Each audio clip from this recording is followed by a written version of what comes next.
All right, welcome into Pirate Radio Live. A very, very special guest joining us today in Studio C. He is the one and only David Pollack. You know him from the University of Georgia, where he was an All American. He's a college football Hall of Famer, an NFL player for the Cincinnati Bengals, ESPN analyst, now a entrepreneur, I would say, and an author that wrote this great book of how every day counts. David, it's a pleasure to welcome you to the program. Thank you so much for spending some time with us. Absolutely. Thank you for having me on. And I love how you struggle with the NFL part because it was so quick. The career was not much of a career, but that's okay. I'm all right with it. But thank you, man. It's proof that anybody can write a book. If a defensive lineman can write a book, I promise you, without pictures, I promise you anybody can. Yeah, well, your book is outstanding. I want to get to that in just a second, but I want to start with what are the three things you're crushing today? I love it, which is basically the book. Well, we have different weather here in Georgia, and you don't always know what the heck's going to happen. So I was actually going to play golf today, and so when I play golf today, 25 push-ups a hole and walk.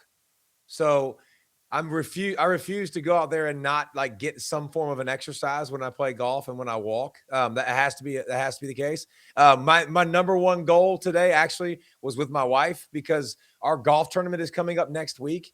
And when I say I have to be very careful about what I say to my wife right now, the amount going through her head and what she's doing, like I've got to be ultra supportive. So I had to start with prayer about her. That was number one, two, and number three. I mean, golly, because she's just got so much going on. Yesterday, she was really short, and I was like, all right, just be kind, love her through it, like be nice, do your part. One of the things I love to ask my wife, by the way, and this is some free advice for all you guys out there with the husband or girls out there with the husband or girls out there with the husband, guys with the wife. Instead of saying, how are you? Which I think is such an easy thing to say, good. I'm good. I'm fine. I love to go, hey, baby, where are you at out of 10 today? And so now it's very quantitative. Like she'll tell me, hey, I'm a 3. Like I got to step up, bro. Like I've got to step up today. It has to be a big deal for me to support, to try to help, to jump in as much as I can. If she's a 9, like that's different. That's a totally different day and how it looks and what I need to be. But instead of getting the guessing game of I'm okay and the repetitive response, because that's kind of what you're supposed to say, ask them, what are you at a 10? And I think you'll get, better feedback. Man, that is just an awesome way to reposition of how are you? Where are you at on a scale of 1 to 10 is a great question for anybody out there. But David, why did you write this book? I picked it up less than a week ago. Took me about 3 to 4 days to finish it because I couldn't put it down. It was I really enjoyed reading your journey and your advice. But what inspired you to put this together and write a book? Well, we've been talking about it for years and started it years and years ago. I would say the last catalyst would have been my wife and her getting sick the last year and a half and just having so much time, like so much time to think and so much time to sit down and really work on, different aspects of the book. But the reason I wrote the book is very simple. I wanted to challenge men and women and I wanted to help them create a scoreboard. I wanted to make them realize that every day counts. Everything matters. How do you get competitive today? How do you make some checklists today, like where I can see whether I succeeded or whether I failed? And we all want to be great. We all want to go do great things in this world. But I would argue, unless we're going to do great things today, it's going to be really hard to do great things tomorrow. And so I think just getting that mindset of starting exactly where you are with what you have. Like not the end in mind, like not the end in what we want to do and where we want to be. How do I win? How do I make today look like a success? And to me, it's a lot of times creating that accountability, creating that scorecard where we can go win.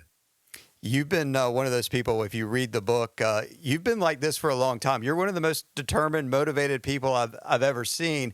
But it doesn't mean when you look at David Pollack today that there hasn't been some setbacks along the way, that you've had to have some comebacks. Obviously, we can dive into that. But why did you think, and when did you think the spark began for you to make every day count? I've had a couple of moments in my life along the way where they were catalysts for growing. When I was a senior in high school, man, and we opened the book with this too. Like I'll never forget, I was getting recruited all over the country. I have a new coach come in. He was like, "Hey, if we're going to win a state championship, like you got to work hard every single day, and you got to play harder than everybody else." And my cocky self at 17, I'm like, I'm your best player. Like, what are you talking about? And he turned on the tape for me, and I was like, oh crap, he's right. It was one of those like slap you in the face moments where like, holy cow, like you're not working like you need to. You need to put more into this. You need to learn how to work harder. And and then I realized, man, when I practiced, I remember when I started to practice that spring, I was like, this is hard. I'm way more tired than normal. Well, why? Because I'm giving out way more effort, right? So learning to practice hard, to play hard in the moment.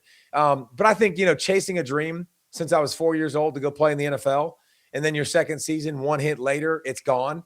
Like, what are you going to do, man? Like, what does your next step look like? You've been telling me about your faith. You've been telling everybody that you know about your faith. Are you going to live it? And God really slowed me and my wife down. And it was awesome, man. Like to have that season where all the outside stuff stopped, all the chasing greatness in football stopped, all the accolades, the people that hang around you. And it's like, okay, what am I going to do? What am I going to be? How am I going to respond to this? What does it look like? That's when honestly I started to create scoreboards. Like it looked different. It looked I could bench 455 when I was in college. When I got cleared to lift weights out of my halo and my neck brace, I benched 135 twice. Like that's terrible. That's not fun. But it didn't matter. It didn't matter where I was. Now I'm like, all I know is I'm here right now. What am I going to do about it? And how am I going to make today matter? And then get to the next day, get to the next day, get to the next goal. So I would say that the neck brace and the halo and the surgery with the neck, slowed me down. And then God really started to work on my heart and all the different areas things that I could work on, that I could do. And my life really took off. You are very adamant about your faith, outspoken about your faith, and obviously it helped you during that difficult time. But you had the faith way before that. You had it in high school, college, that kind of brought you to the NFL. What about your faith has been so important to you in your life?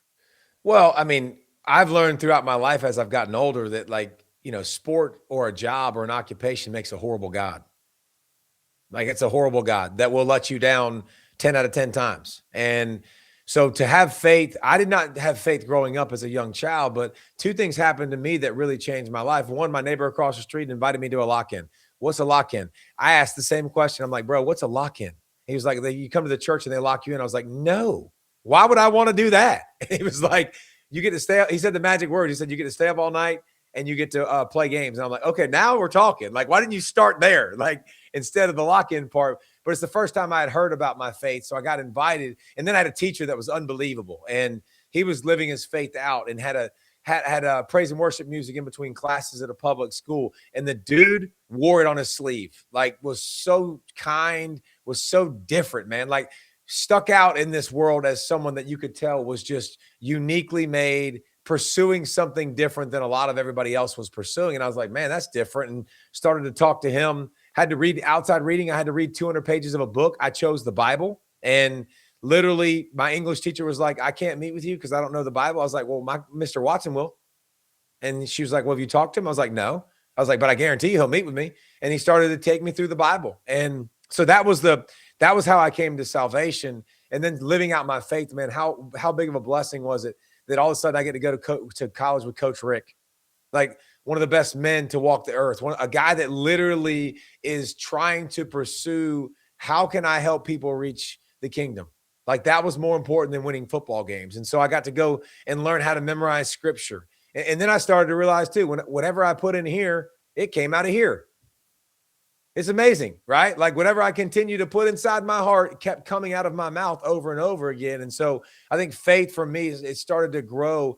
It came fast and furious as a senior in high school. And then, man, I was on fire and I was a weirdo. My wife, when she met me, she was like, whoa, you're a little too much. Like we're doing too much talking about this, that, and the other. And Holy Spirit, she's like, you need to calm down. Like, and so I definitely didn't get it at a young age, but had a lot of guys and people in my corner that helped me realize what faith looked like and how to walk with God. What is your reaction or response to people that say, hey, you are a little much, even today or even when you were in college? Because it is different to be that outspoken about God and your faith. I'm okay with that. Like, I want to be a little bit much. Like, it wasn't the great suggestion.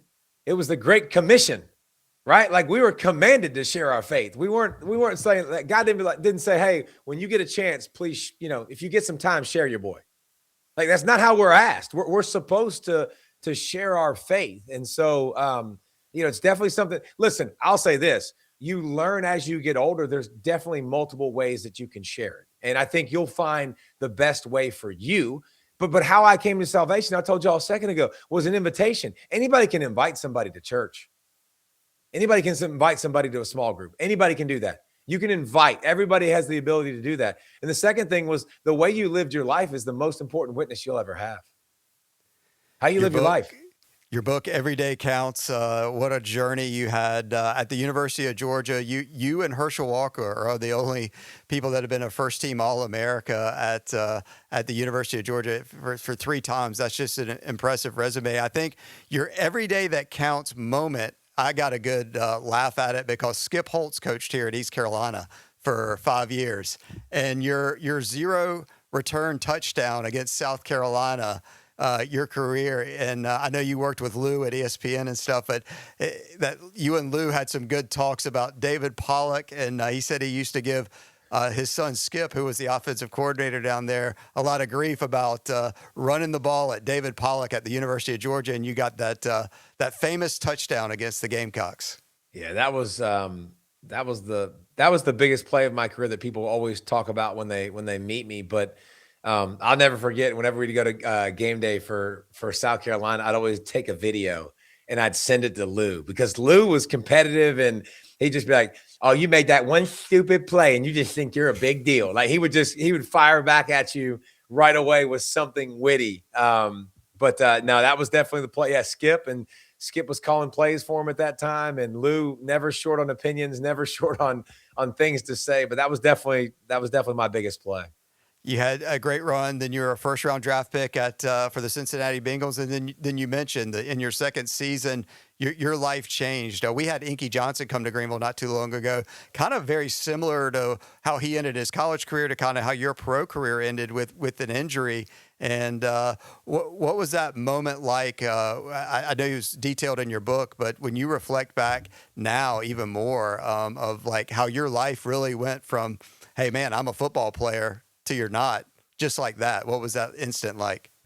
Yeah, I think it was, it's just like anything else. As soon as it happens, it's fast, it's furious. You're trying to figure out what the heck's going on. But, they take you underneath the stadium, MRI, X-ray, find out right there. He was like, hey, you broke you fractured your C6, C7. I'm like, that's cool. What, I'm out a couple weeks. And they're like, that means you broke your neck. I was like, ooh, okay. And then going to the hospital with my wife, we were both crying in the back of the ambulance. Like we kind of knew, there's a good chance like this is over. And I think it's scary at first, or it's not scary. It's more as it's emotional and it's painful. Right. But then you start to see all the things that come about. And that was probably the best part for me. I had a very transactional relationship with God. Like I spoke to God in the morning when I got up, I spoke to God before meals, but this was the first time that God was like, the Bible says, be still and know that I am God. And it's the first time that I had an opportunity in my life to do it. And I actually started to talk to God more. And here's something that's crazy. I know this is gonna freak you out. I started to hear from him more. Isn't that weird how that works? You seek more, you talk more, you build more of a relationship, you hear more from that person. And so started to really change my life and help me to realize that slow is good. And we live in a world of busy, noise, go, do.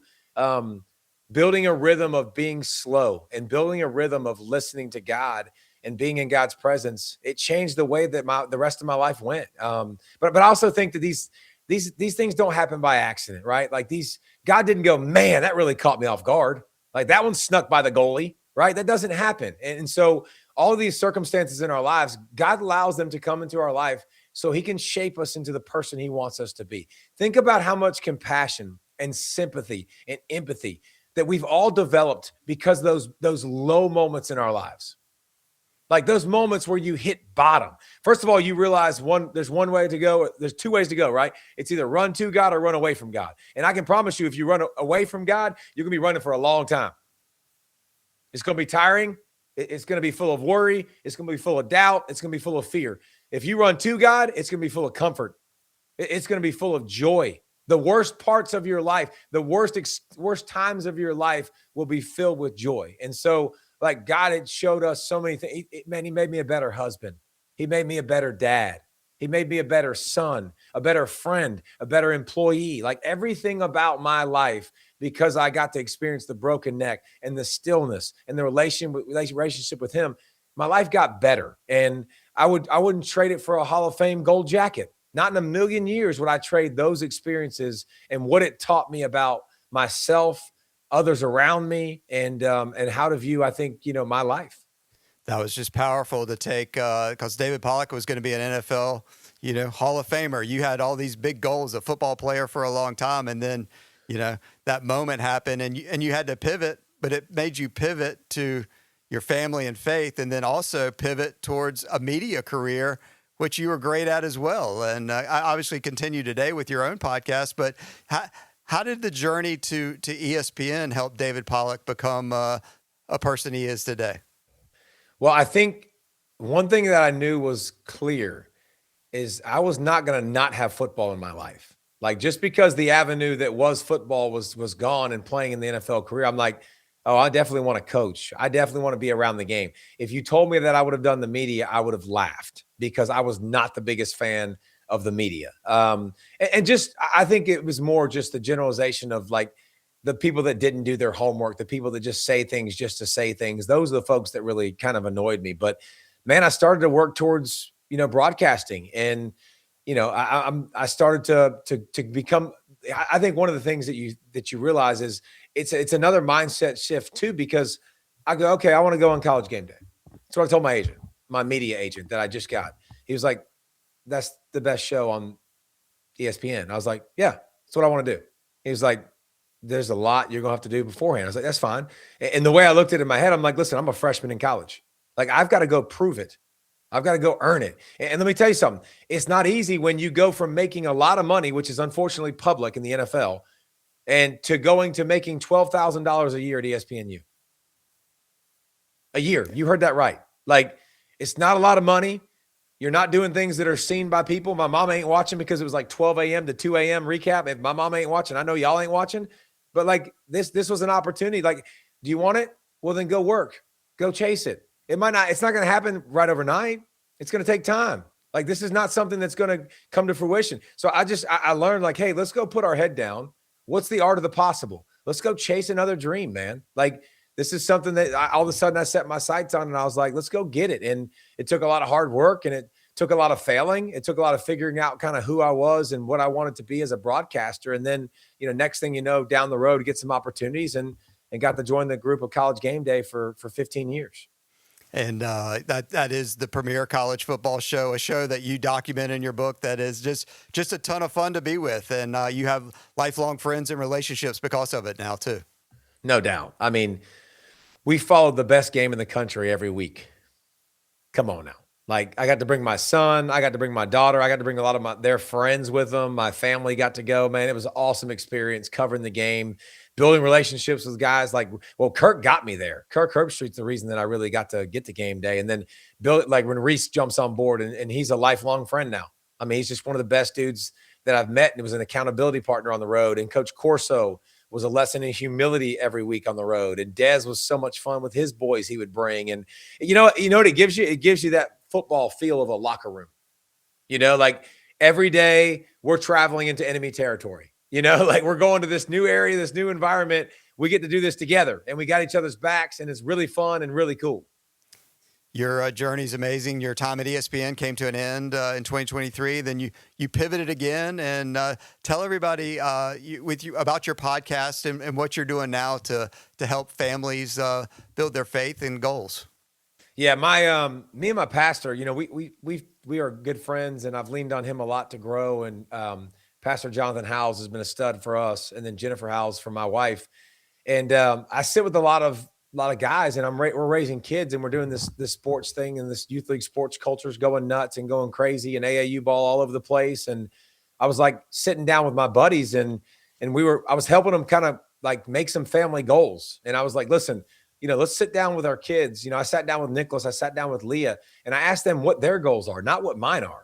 What are your goals, and what are your spiritual goals? What are your athletic goals? What are your academic goals? What are your friend goals? And just started to go through it. And we started to, work with him. And then I started working with my other buddies' kids and them and just kind of, helping them to dream and to set goals. And then it led to my pastor was like, hey, let's just do a family goals podcast. Let's just sit down. And so we started in the closet of our Greystone church. And, we started to film it and do it and build it. And then next thing you know, you're building up and you're getting texts from Dansby Swanson who's saying, this is awesome. This is changing my life. And Dabo Sweeney and Scott Drew from Baylor. And I'm like, wow, people actually listen. That's weird. But no, just to help families keep perspective, help families choose what's best for their families, but from a biblical base for sure.